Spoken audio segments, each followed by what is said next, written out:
As the largest host country for Syrian refugees, Turkey's President Erdoğan left his mark at the General Assembly, calling on the rest of the world to live up to their obligations regarding Syria.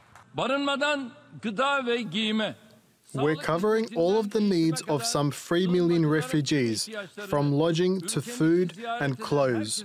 They live in conditions that have been praised by various visitors. Turkey has spent over $30 billion on relief efforts and in return hasn't received much help from the international community. Turkey is concerned that a prolonged conflict could leave the country vulnerable to more extremism.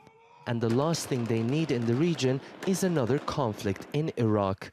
The reason, says his advisor, why the president opposes a referendum that calls for independence in the Kurdish autonomous region of Iraq. It's critical for, I think, the region and the entire world, because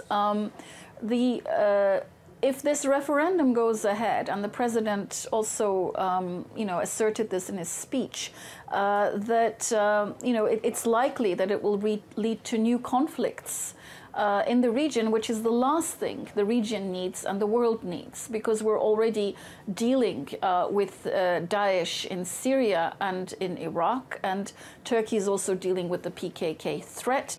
In this year's General Assembly, Turkey is at the forefront of countries seeking justice for the Rohingya people. Many are calling for the protection of the minority group from persecution by the Myanmar military.